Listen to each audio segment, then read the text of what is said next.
Thank you for joining us on the first Tuesday review of 2018. Today, we're looking at the Grainfather.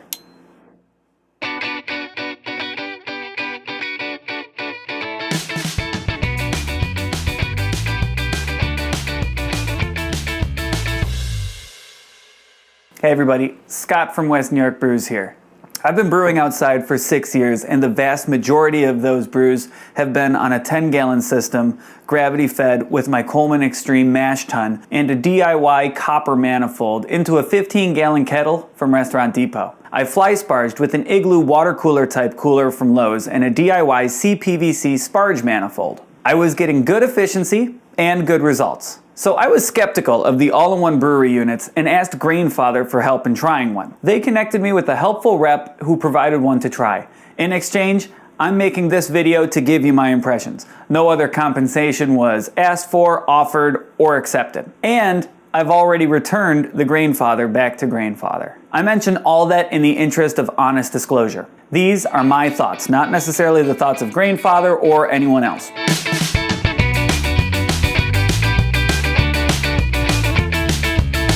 Again, I'll start by mentioning I was skeptical. I was even a little embarrassed to tell people I was brewing on one.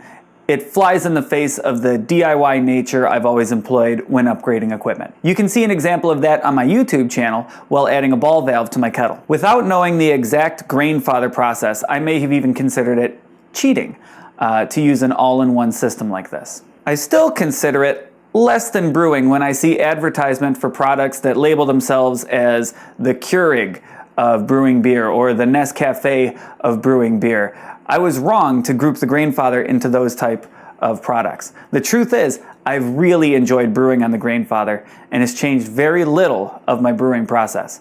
Brew days still feel like brew days, without a few hassles that I've assumed were just part and parcel with all grain brewing. In fact, I have friends just starting brewing, and my suggestion to them is to skip piecing equipment together and just jump right into the Grainfather. Not only do you get all the equipment you need to make all grain wort, but you get an instruction manual, an app, and a community that's specific to that equipment. As with any product, there are pros and cons, and I'll give you those throughout this video, but there are hundreds of videos on YouTube and threads on Homebrew Talk that go into them already. What I'd like to focus on is the feeling of brewing on one. I'm talking to the people who look at it as I did, as something that takes away some of the allure of the brewing process. I want to show you what a Grainfather brew day looks like for me so that you can see if it's right for you. To start, the day before the brew day is exactly the same. You could pick up an all-grain kit from your favorite homebrew supply shop, you could find a recipe online, or you could come up with your own recipe and input it into the Grainfather app via their website. For me, I do a little research, plan out the recipe based on what I have or what I'm trying to achieve, and input the recipe at brew.grainfather.com. I normally use Beersmith, and the Grainfather website allows me to import my recipes via a beer.xml file. Using my 3-tier system, I get up at about 6:30 with the kids and start the strike water on the stove. I dough inside our mudroom, and normally by the time the mash is done, my wife is up and I can move everything outside to the gravity system. I use my propane burner to heat sparge water and then bring my wort to a boil. This puts me outside with my brew equipment to make sure I don't overshoot, overflow, or run out of propane. In the summer, the kids can come right outside with me and we can hang out in the backyard while I brew. In the winter, I'm all alone. Either way, I clean as I go, I dry things, I put them away. It's a fun time and I'm used to it. With the Grainfather, I open the app to find out the amount of water needed and fill it up the night before. I set the timer to start heating while I'm sleeping. When I wake up, I can dough in right at 6:30. It takes me about 10 minutes in my basement, and that includes starting the recirculation. The Grainfather keeps the mash at the set temp. This leaves me free to still be in my pajamas, have a cup of coffee, and make breakfast. Again, all things I already do with my gravity-fed system, but with the Grainfather, the strike water is preheated, and I don't have to dump my water into a second vessel and try to hit my temps through calculations. When the mash steps are done, it alerts me via Bluetooth that it will begin raising the temp to mash out. It then holds the set mash out temp for whatever length of time I've set it in the recipe. All this can be done manually or on the controller. But I think the Bluetooth controller is the biggest advantage this unit has over other electric brew-in-a-bag systems. It keeps me upstairs with the family, but still in total control of what's happening in my mash. During the last 20 minutes of the mash, the app alerts me to start heating the sparge water on the stove and tells me how much and how hot. Grainfather sells another product that heats the sparge water for you, so it's available when you need it. But it's such a small thing to just throw it on the stove. I can't imagine going in for something like that. While sparging, I tell the Grainfather to start heating to a boil. It takes a while to start boiling, and when it does, it's not as vigorous as the boils that I'm used to with my propane burner. I've seen threads and videos saying that the grain coat, a sold separately accessory, helps bring it up to the right temperature to keep a more vigorous boil.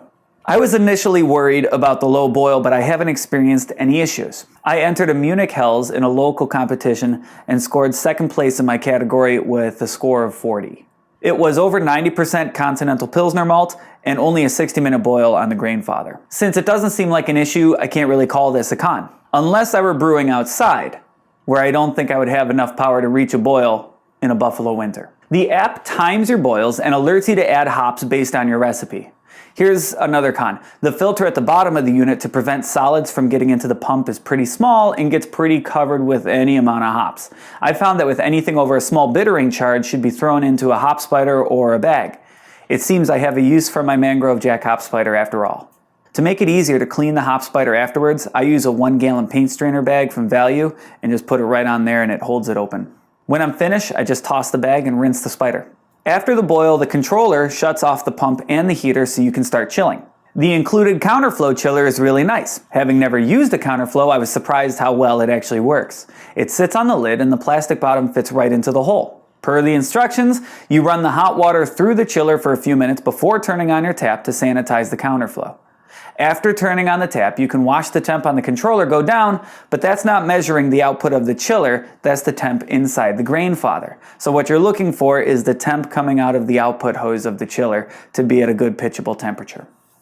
Simply put the end of your counterflow chiller then into your fermenter. During the entire process, I was present when I needed to be, and I could be with my family, when normally I would have to be outside either cleaning or watching the boil. I was able to play with my kids during the mash. I was able to snow blow the driveway during the boil. It takes away the guilt of spending 7 hours on a hobby if you can still be present. With weekend time so precious with the little kids, it's totally worth the app and the Bluetooth controller to be in control of everything no matter where you are, even a floor or 2 floors away. Cleaning is easy with the pump and a heater. Since all the wort drains from the bottom of the malt pipe, you don't get any losses apart from the grains, of course, soaking some up. It means the grains can be pretty easily dumped into a garbage bag or a bucket and you simply rinse out the malt pipe. I would suggest a drain cover in your sink so you don't get any grains actually down into your pipes. A quick sponge around the hop ring inside the Grainfather and on the burner, and a rinse, and you're looking at a clean unit ready to brew again.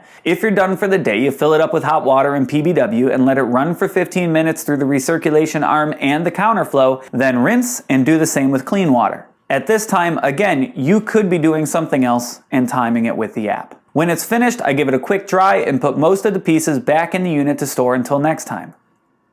Another small con, there are no handles, which I understand when it's full and boiling you don't want to move anything, but when it's empty and dry and you want to move it around, some handles would be nice to not have to lift it from the bottom. So my overall impression, it made the brew day really fun, really easy, and easier on the family. It meant that I could brew more than once a week, and as long as we were staying around the house, it was barely noticeable. All the parts I really enjoy about brewing are still there. Really, the only parts that are different are the setup time, the cleanup time, and then all the time that you would normally be standing around watching, making sure everything is working as it should, and all the time watching the process and the temperatures. Plus, it adds all the functionality and convenience of a pump. The biggest con I have with the system is its size and shape. I am used to 10-gallon batches and this is a 5-gallon system, and it isn't really expandable or customizable. It can fit what it can fit. If you're already content with 5-gallon batches, and especially if you haven't bought any all-grain brewing equipment yet, then the Grainfather is absolutely perfect for you. It streamlines a few parts of brewing, but you're still in full control of the entire thing. You can grow as a brewer on this, just not into a larger batch size. I haven't used the similar setups from other companies, so I can't talk about them, but a noticeable difference off the bat is the Grainfather controller. On its own, it's easier to use since it's not on floor level and it's facing up, it's not facing out. But with Bluetooth and the ability to control everything from your phone without being right in front of the unit makes it worth it. It still feels like brewing, but it gives you back some of the time and the proximity while being precisely controlled and repeatable. I've already recommended it to a bunch of people. I was sad to have to send it back. Again, these thoughts and impressions are mine. And in the interest of honesty and full disclosure, the batch size means the Grainfather isn't perfect for me. I'm still looking for something a little bit bigger. But if it looks like it's for you, it's totally worth it. It's a great product. If you came here because you're a little bit hesitant, I'd say go for it. It's a great product, lots of great reviews online. It was a lot of fun, and you can use it to make great beer. So hey, thank you for watching. I'm Scott from West New York Brews. If you wouldn't mind subscribing and liking or commenting, let me know. If you have any questions that I can answer, again, I already sent back the unit, but if anything I can answer, check out my other videos and look for more videos in 2018 on Review Tuesday. I have a couple already planned, some new equipment that I want to show and review. And of course, please check out the podcast, WNYBrews.com, Buffalo's Beer and Brewing Podcast. I will talk to you next time. Thank you.